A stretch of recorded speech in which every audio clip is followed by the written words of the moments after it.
परीक्षावाणी MCQ series की class number 14 में आपका स्वागत है। जैसा कि मैंने आपको बताया है, इस वीडियो में हम आपको 10 एमसीक्यू करवाएंगे और इनसे जुड़े फैक्ट भी आपको बताएंगे, जिससे आपके लगभग 100 से ज्यादा प्रश्न इसी वीडियो में कवर हो जाएंगे। ये सारे प्रश्न उत्तराखंड से रिलेटेड है। हमने उत्तराखंड की तैयारी हेतु इंस्टाग्राम पर भी 3 पेज बनाए हैं।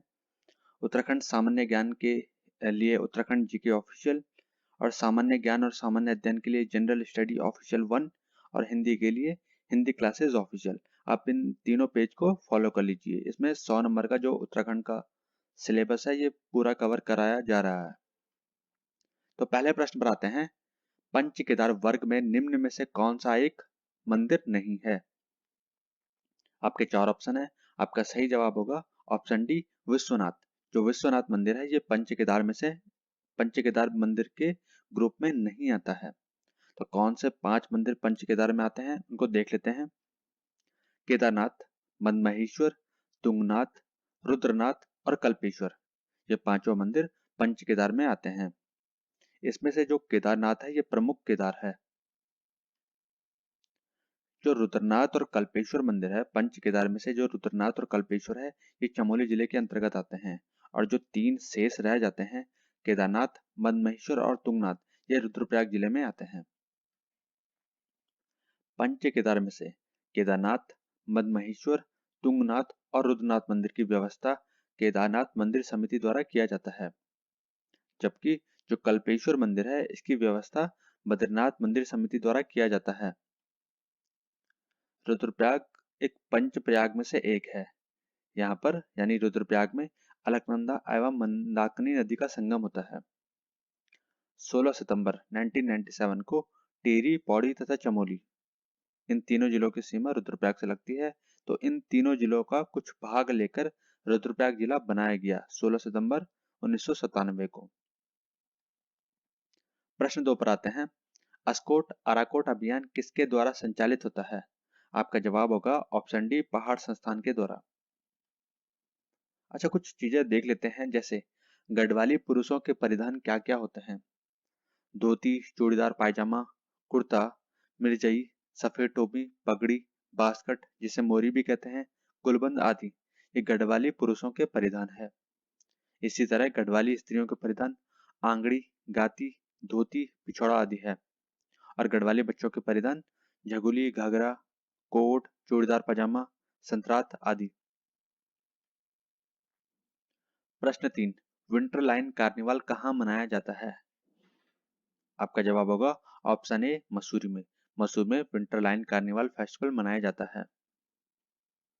जो ये मसूरी है, ये देहरादून जिले के अंतर्गत आता है। ये एक बहुत फेमस हिल स्टेशन है।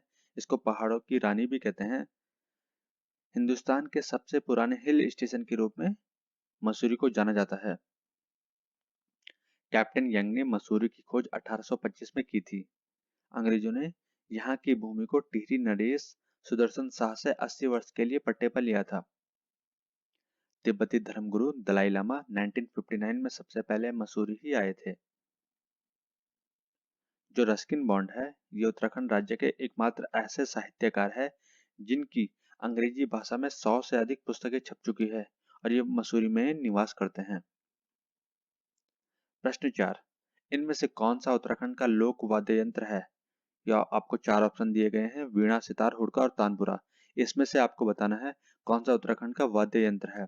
आपका जवाब होगा ऑप्शन सी, हुड़का। हुड़का उत्तराखंड का वाद्य यंत्र है। इसके अलावा उत्तराखंड के और कौन कौन से वाद्य यंत्र है, तो देख लेते हैं। उत्तराखंड में वर्तमान में प्रायः ढोल, ढोलकी, दमाऊ, हुड़की, ढोर, थाली, मोचंग, बांसुरी, तुर्री, पकोरा, नगाड़ा, सारंगी, मसक बाजा, रणसिंगा, एकतारा, शंख, अलगोजा, चिमटा, बिणाई, डफली का ही अधिक प्रचलन है। प्रश्न 5, भगवान शिव के 12 ज्योतिर्लिंगों में से एक कहाँ स्थापित है? आपका जवाब होगा ऑप्शन सी, केदारनाथ में। जो केदारनाथ है, ये रुद्रप्रयाग जिले में स्थित है।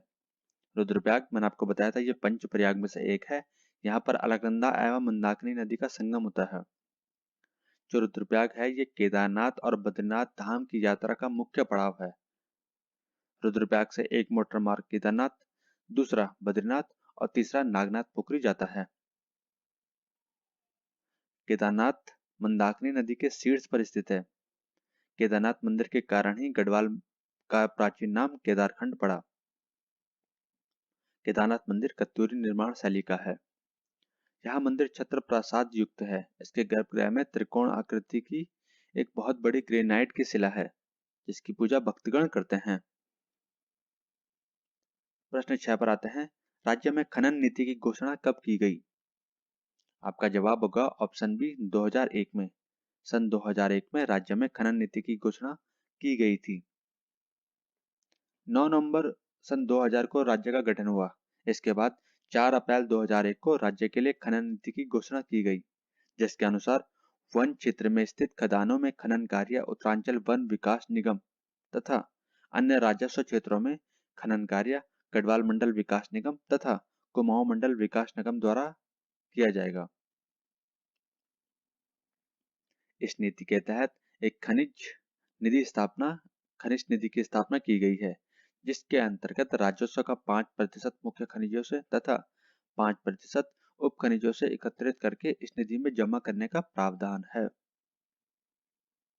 हम अपने अगले प्रश्न पर आते हैं। प्रश्न 7, हिमालय बचाओ देश बचाओ का नारा किसने दिया था? आपको 4 ऑप्शन दिए गए हैं। आपका सही जवाब होगा ऑप्शन सी सुंदरलाल बहुगुणा ने। सुंदरलाल बहुगुणा ने हिमालय बचाओ देश बचाओ का नारा दिया था।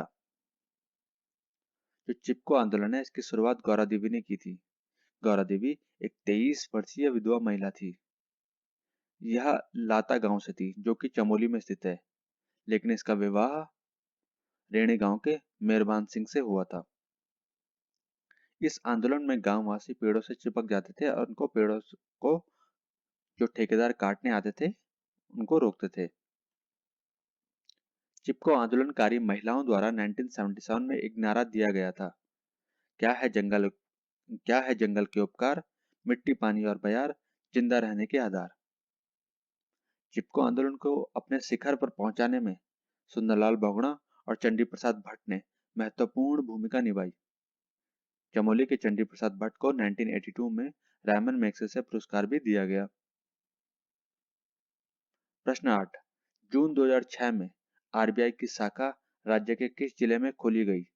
आपका जवाब होगा ऑप्शन ए देहरादून में।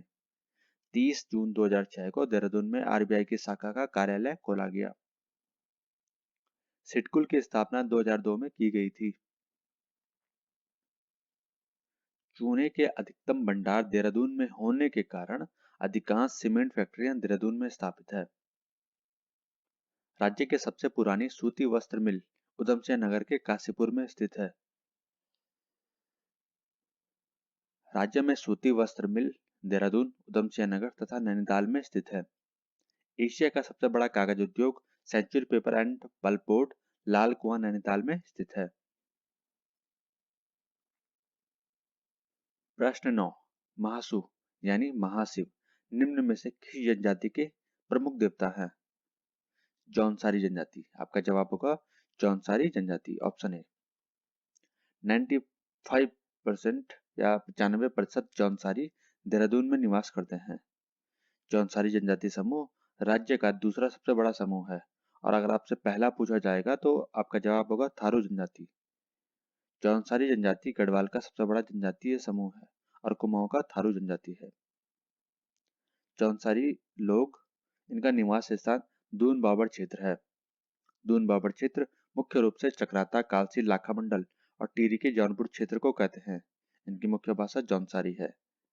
जौनसारी संगीत के जनक नंदलाल भारती है। प्रश्न 10, राज्य में सर्वाधिक ऊंचाई पर स्थित मंदिर कौन सा है?